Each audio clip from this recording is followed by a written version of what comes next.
Pick up your pants, they're falling off your feet today. I took a glance at what a car can hear me say. Don't you feel weird because you tried to make a mess? I shaved my beard and threw my shavings on your chest.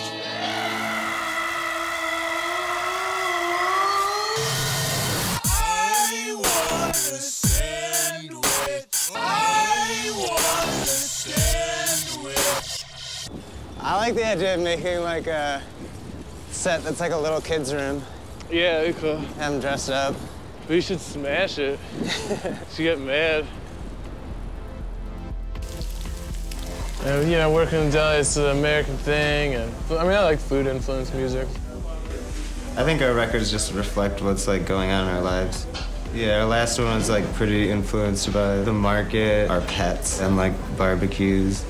I'm gonna have a sandwich named after me here, and it's like the highest honor I've received in my life, I think. It's gonna be called the Old Man Edwards. Yeah, it's gonna be good. Missy, come to Low and B if you want the best in LP. 12 inch of me, I cannot do me reggae ting. That's why I come. I believe that everything came from Detroit. Even if it actually came from down south, it still came from Detroit. So before, like, Eddie Floyd went down to Stax Records, you know, he was making records in Detroit. Before Wilson Pickett was cutting records with, like, Muscle Shoals guys, he was in Detroit making records. So you had punk bands in Detroit, and you had a lot of garage bands, but at the same time, you had, like, these techno records that were being made right across town. That kind of legacy, like, you do feel like, in a sense, you want to be a part of that.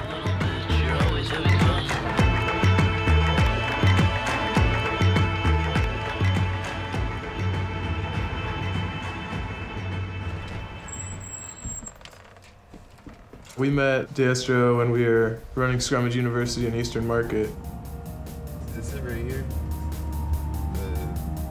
My music's like light years away from garage music, you know what I mean? But like all the garage people have always been like super nice to me, you know, and like had come out to shows and even like let me play at other shows, you know, and so it's like, it's cool, you know, like that's why I think Detroit music like always progresses.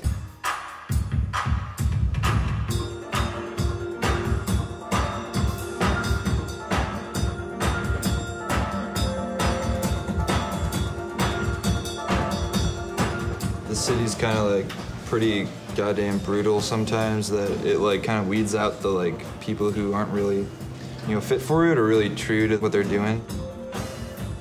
I think that that's what Detroit people's heads are at. Like, what can we do to live differently, you know?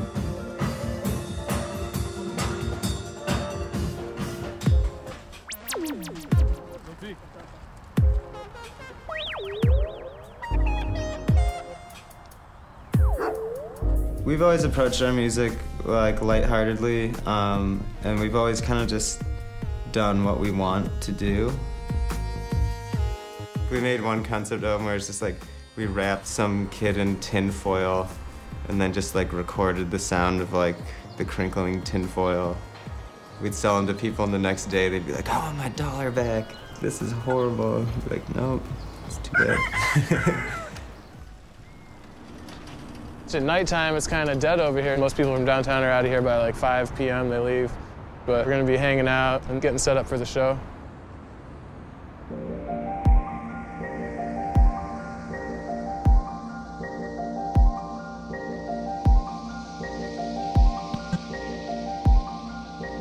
There's a space in my brain where they're talking to everything.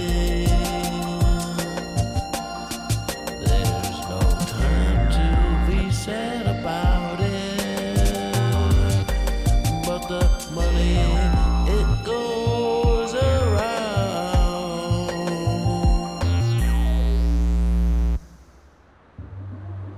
There's definitely not a sound from Detroit. It's always been really diverse. At any given time, there's been like someone who's a rapper who we always collaborate with, so that definitely influenced my style of beat making.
In the city, like everyone's into like private parties and warehouses, and everyone knows each other. Everyone like rolls in the same crowds, same venues and stuff.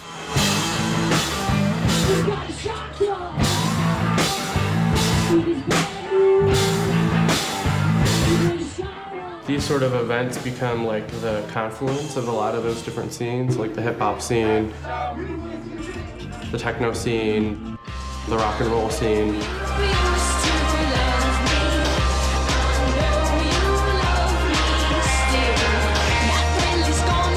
The reason you can go to like a house party here and it's totally sweet and everyone's into it is like you don't really know what's gonna happen, you know?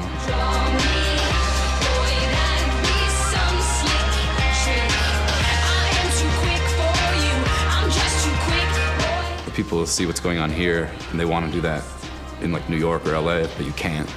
I mean, you have a lot more freedom in Detroit in general. Everybody wants to do something. And if we don't do something, no one will.